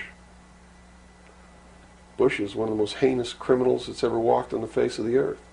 Bush is the man who's been a CIA agent since his college days. He's a member of the Skull and Bones, the Russell Trust. He was initiated in a casket with a ribbon tied around his genitalia, which symbolizes that he's a priest in the temple of Isis. A pagan, this guy. This man is a member of the mystery schools. Well, he has the outward appearance of a good Christian, church-going Christian, no? They do whatever they have to be approved by the people, but in secret, they're not at all. This is a man who practices pagan religious rituals, magic. Doesn't matter what you think of all these things. I'm just telling you, this is what he does in secret. He is the man who, when he was chief executive officer, when he was president of the offshore division of Zapata Oil, organized and began the first large-scale drug smuggling operations into this country. George Bush is the one responsible for the drugs on the streets. And the war against drugs is not a war against drugs, it's a war against the Bill of Rights. We've already lost the Fourth Amendment in this war. That's true. And we're going to lose everything else. You watch on, it amazes me, people watch on Saturday night, cops, top cops, tough cops, 911. All of these stories that are glorifying the police state, and they're falling right into the manipulation as they watch police with no search warrant, with no court order, break down people's doors, tear out their walls, rip open their mattresses. All in the name of the war on drugs. Pretty sneaky. It's pretty sneaky, all right. You see them stop people in the streets, and the guy's got $400 in his pocket. They don't press any charges. They didn't even have any reasonable suspicion to stop the person and search him. And what do? They take their money, and they don't give it back. And America's watching this. And the stupid idiots, yes, you stupid idiots, you sit there and watch it, not realizing that when you take away that man's freedom, you've also taken away your own. You see, because they can do the same thing to you. Just because you talk a way that they don't like you talking, or because you wear red shoes and they don't like red shoes, they can do the same thing to you. And under the new law, without a court order, without a search warrant, they can break down your door, they can rip open your mattresses, your couches, your walls, they can trash your house. All in the name of the war on drugs. And let's say they don't like the color of your shoes. All they have to do is drop a little pouch of cocaine in your living room, behind your couch, and find it and say, aha, you're a drug dealer. What happens then? Now they can confiscate your house, all your possessions, all your property, all your bank accounts, all your cars, boats, vacation cottages, whatever you have, and they can auction it off within 24 hours without ever even pressing charges against you. Without a court order, without due process, without just compensation. And there's not a damn thing that you can do about it. Not a damn thing. At least right now. At least right now. And the reason you can't do a damn thing about it is because you're the one who brought it about through your stupidity. You're mentally crippled. You're operating from a position of ignorance, apathy, abdication, irresponsibility. And we're losing our country, our freedoms, everything. Now, these are strong accusations of the American public. What do you hope to accomplish by angering the very audience that you want to watch and listen to you? Go prove me wrong. Go make me the idiot. In so doing, you're going to find out what the truth is, and maybe you'll wake your up. And if you do, maybe we can save our country. Because I don't really care at this point whether you get mad at me or not. My country's disappearing. My freedoms are disappearing. My daughter's going to live as a slave in the New World Order if you people don't wake up and help me. So, if I had a 2x4, literally, I would smack you upside the head with it. I don't care if you get mad at me. It's beyond that state. You know, I'm willing to put my life on the line. Why would I care if you get mad at me? Mm-hmm. You know? People say, well, don't you feel threatened? Don't you feel like your life is in danger? Are you kidding? You're the people who sent your sons and daughters to fight an illegal, immoral, unjustified war in the Middle East? And that didn't bother you a bit, that they might have got killed over there, and you're worried that I might get hurt or killed? Right here, really defending my country? Really fighting in defense of the Constitution? Right. You brought up the Persian Gulf War. That's something that's still on a lot of people's minds. Based on what you're saying, what was the reason for that war? They should feel really guilty. They should feel really bad about that. I mean, what about a Saddam Hussein that everyone seems to agree is you know, the evil man here, that we had the right to go in and punish, destroy, or whatever? Well, it's funny that the man who purported to want to destroy Saddam Hussein was the man who really built Saddam Hussein when he was in the Central Intelligence Agency. We have been building up Saddam Hussein's arsenal. His technology comes from us in the Soviet Union. We built him up to create that war. We did it for a purpose, and the purpose was, look at this. If George Bush knew what he was doing, how come he didn't know what he was doing? Here's what he said. We've got to send troops to the Middle East because we can't afford to pay $26 a barrel for oil. That's on tape. Next he comes out and he says, no, it's not about the price of oil. It's because Saddam Hussein's not going to stop at Kuwait. He's going to go into Saudi Arabia, and those are our friends, our buddies. So we got to go defend Saudi Arabia. And then James Baker says in a press conference, nope, it's not about Saudi Arabia. It's not about $26 a barrel for oil. It's about jobs. Folks, we're going to get you a job, and to do it, we're willing to kill your sons and daughters. Yes, sir, we're going to send them off to get killed so that you can have a job. Prosperity. That's what it's all about. Well, what was the actual scenario if we hadn't have gone in? Well, see, that's not the end of it yet. Okay. Then George Bush comes out and says, whoa, the White House is flooded for telegrams. They don't want their sons and daughters to get killed for a job. It's not about jobs. It's about naked aggression. Yes, sir, there's a little Hitler over there called Saddam Hussein. Yeah, and we're going to go destroy him because the world doesn't need another Hitler. Never mind Pinochet in Chile, who's another Hitler. Never mind all the other Hitlers in the world. Was that Never mind Tiananmen Square. Well, then, you know, then people would say, well, the American government's not interested in that because money is not in you know, it's the oil here. We're talking about money. No. So you're saying it's not even that. No. They've been planning this war for years. In fact, Arco Press wrote a book about it.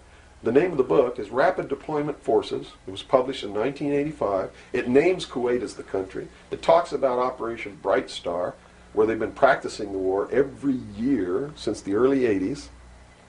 Sending troops over there practicing the war. Liberating Kuwait. It's even named in the book. The whole thing was spelled out years ago. what it was all about was to establish the New World Order. You see, because for the first time in the history of the world, it's established the legal international precedent that the United Nations could pass a resolution and send its police force to enforce that resolution, and that the member nations would have to pay for that action. And George Bush said it very clearly, but nobody was listening when he said, no longer will any nation stand against a world united. And with that action, he established the legal foundation in international law that the United Nations is now legally and overtly the one world government, and that the United States military forces and the other forces that were sent by other countries were established as the one world police force under the United Nations. Have you seen the new Air Force uniforms yet? Nowhere on them does it say United States or U.S. They are United Nations uniforms. Go look at them. What role in the Middle East, again, does Israel play in this?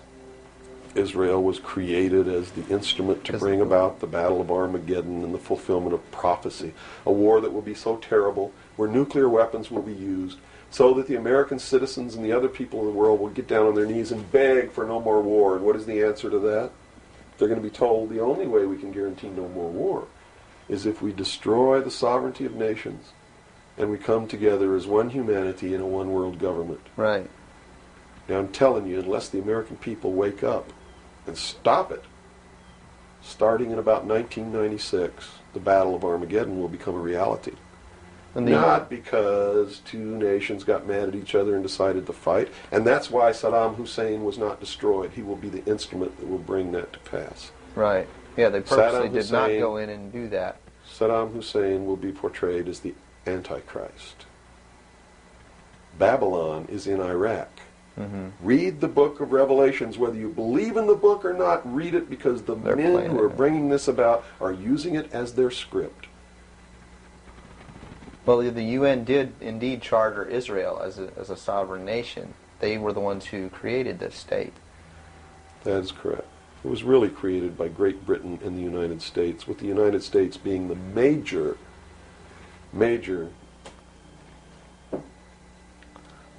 instigant. Okay, and the Jewish people were then being manipulated into believing it was for some other reason. That's correct. They've always been manipulated. And I get people who still come to me all the time and say, Bill, you're all wrong. It's the Jews. The Jews are subverting the world. Man, it's not the Jews. It's not the Catholics. It's not the blacks.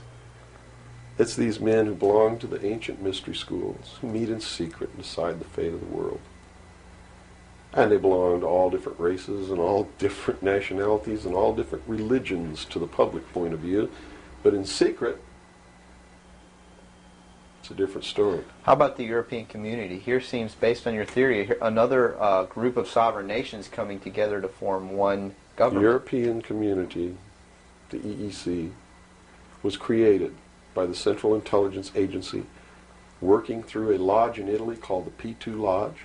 Propaganda 2 is the name of it, which is the intelligence arm of the Vatican, and Prince Bernard, who is the leader of the secret World Council that controls these secret societies around the world, called the Bilderberg Group.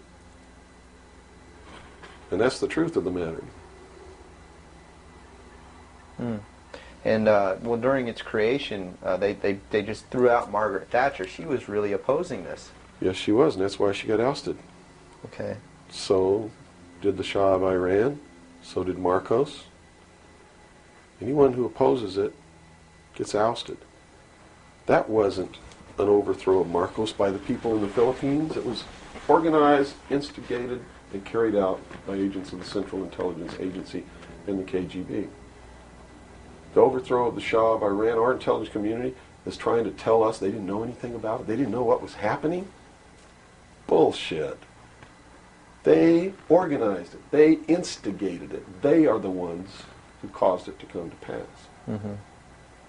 You see, because we didn't have a National Security Agency or a Central Intelligence Agency before the UN Participation Act was signed. And these organizations were created to bring about the one world government, the New World Order. And it had to be done in a manner that the people would not know that it was being done, and the only way they could do that was hide it behind the veil of national security. And the Cold War was a manipulation maintained to bleed the people of tax dollars to fund the creation of the police force of the New World Order, which is the Army, Navy, and Air Force and Marines of the United States and the Soviet Union. And the people didn't rise up in the Soviet Union and overthrow communism. It came from the top down because it had to be done. There has to be a bringing to the same level of all the peoples of the world to approximately the same political viewpoint, so there's not big disparity in order to be able to justify the merger of all these countries together. Well, who now is ruling the forces of the former Soviet Union? You have Yeltsin in now. As Gorbachev supposedly went down, but we're not sure about that. Well, let me tell you this. From the beginning, there was never any war between the United States and the Soviet Union. It was created by those at the top to fund the New World Order and the New World Order's police force. At the highest levels of all countries, they all belong to the same club. And we, the people, sit back and we watch this grand drama which is being played out for our benefit, not theirs. If it wasn't for us, they wouldn't even have to do any of this. But you see, they just can't come out and destroy all of us because they need slaves. They need people to make their shoes and make their cars and mine the ore. They need worker bees, and that's what we are. In the New World Order, we will be the worker bees, the slaves. So the Orwellian view of the vision of the future wasn't too far off based on this scenario. George Orwell was just like me. He was a low-level member of British intelligence who was appointed to a position high enough where he saw the same documents that I saw. And he tried to warn the world just like I'm trying to warn the world, only he wasn't willing to take the risk that I'm willing to take. So he wrote it in a book called 1984 and spelled out exactly what's coming as a warning to the people of the world, as a work of fiction. But you notice that that work of fiction really stirred people up because they knew that it wasn't fiction. In their heart of hearts, everyone who's read that book knows that it's coming. It's a possibility. Most people won't recognize it overtly or publicly, because then, if they recognize it, they have to be responsible to do something about it, and that's what every one of you have been resisting all your life, is being responsible to do something about it, to get involved. That's why you'll walk away from a girl being raped on the street by a gang of thugs rather than go and try to help her. And I'm not talking to all of you. I know there's some of you out there just like me, but most of you are just exactly what I've just described. Most people are no better than animals who do not have intelligence because they don't use their intelligence. And to these men who control things behind the scenes, you are stakes on the table by choice and consent, and will always be ruled and manipulated and enslaved by people who do use their brains. As long as we're debunking some myths, because it's putting pieces of this puzzle together, I think, for a lot of people that may be watching. The hostage situation in Iran that got Carter out of office, is this another orchestration? And if so, how does it fit into the October surprise is no myth. There was a deal made. There was a deal made at the highest levels to keep the hostages until after Reagan was elected. Do you really believe that it was an accident, that it was a coincidence, that 30 minutes after Ronald Reagan was sworn in, took his oath of office, the hostages were released? Did they want Carter out? Are you really that naive? I can't believe it. Did they want Carter out? Yes, they wanted Carter out. They wanted Carter out. He wouldn't play by the rules? Or what was I don't know why they wanted him out, but they wanted him out. Carter was ineffective. He did not have the support of all the American people.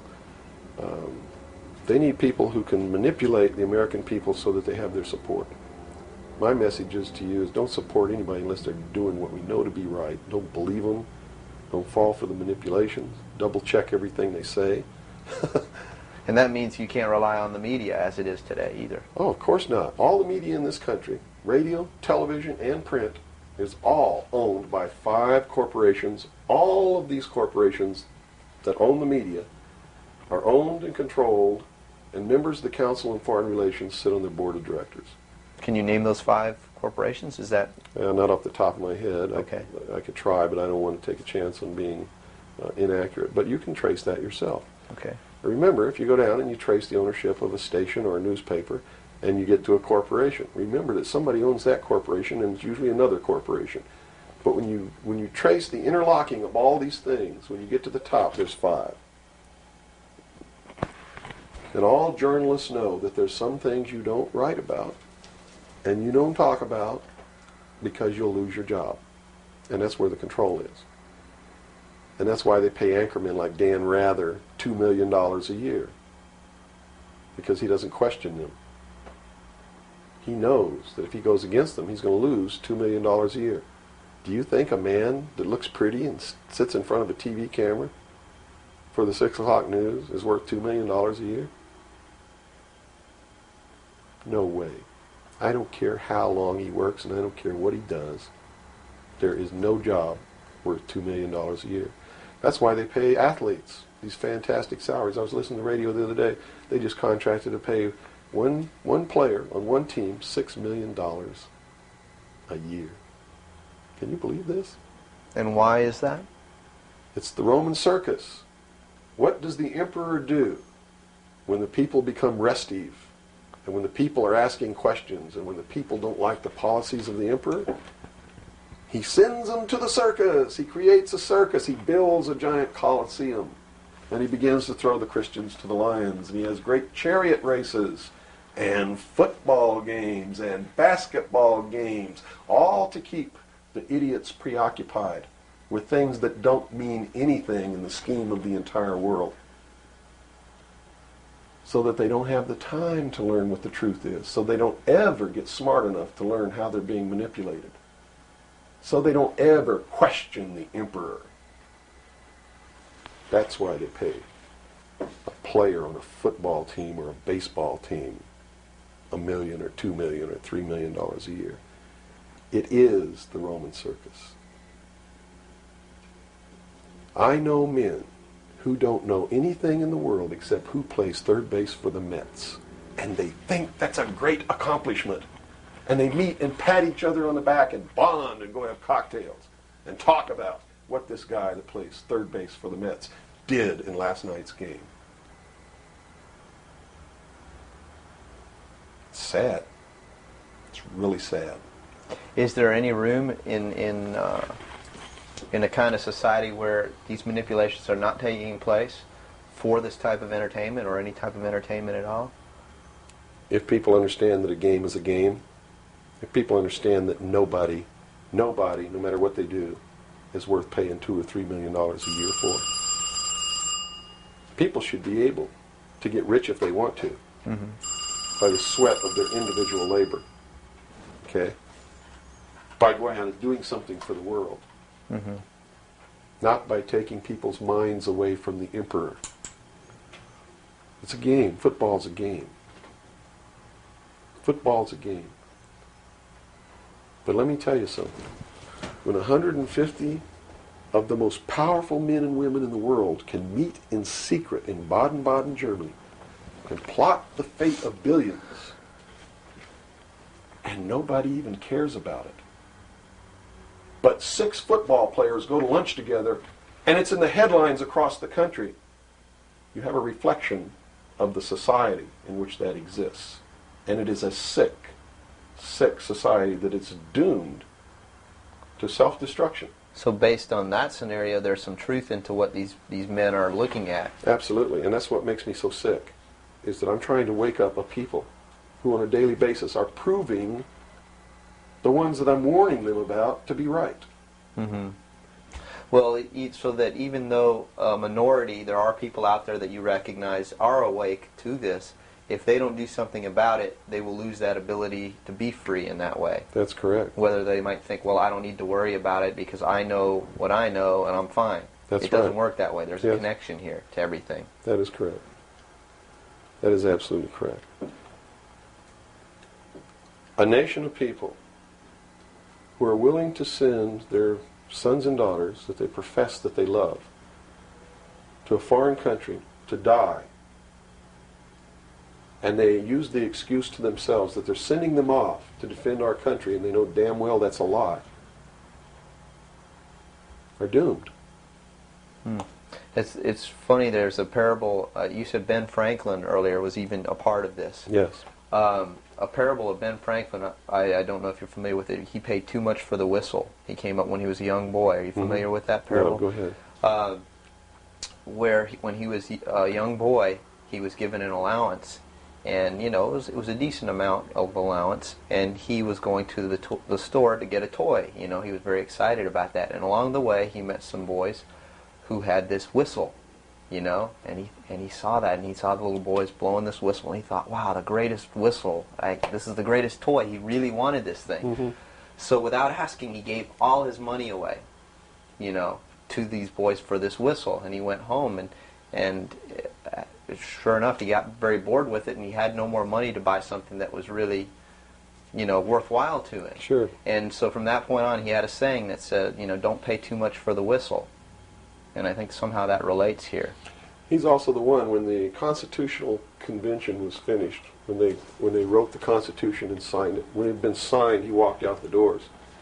Someone outside, I forget who it was, I believe it was a reporter for one of the newspapers in the 13 colonies, asked him, he said, "What have you wrought, Ben?" Ben looked at him and he said, "A republic, if you can keep it."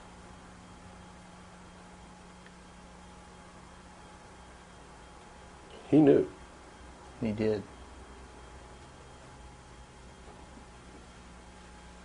And that's a good place to end. Yeah, I think so. That's a great ending. Wow. Good job, guys. All right, Bill? Bill. Yo. Fantastic. Good. Thanks, Bill. Where's your towel? Right there. I'm about ready Yeah, to these lights are roasting me. Man. kill. I've already had my son. I'm ready for a bath. The major media is great at putting out the propaganda because, this meme out there, this idea put out by the mainstream media that we have the people have no choice because, after all, you just can't let them fail. The government has to bail them out because it would be much worse to just let them fail. And this is remarkable because the major mainstream media have gotten the American public to buy into policies that guarantee their impoverishment, and it's just a testament to the triumph of mainstream media to push out any dissenting voice or any debate or any kind of public service that you would think would be inherently obligatory for a public airwave to adhere to. They've been, the public airwaves, which started out as a public utility more or less, have been, of course, co-opted by the corporate agenda, and now serve purely at the behest of the propaganda meisters in Washington and in the banking system, who put out these ridiculous, these ludicrous ideas that, we just can't let them fail. And anybody who now has seen their monthly income drop by 90% due to the drop in short-term interest rates by the banking system, the people who are now starving because their monthly income has been slashed by 80 or 90%, these people have had their monthly income slashed for no reason other than to bail out these bankers. So when you say that, we couldn't let them fail, you have to understand that simultaneously you have to understand that you, the individual who's had your monthly income slashed, is where the money is coming from. You are subsidizing the Merrill Lynch bonuses and the Wall Street bonuses, and not only have you had your money stolen, but then you turn around and defend the crooks.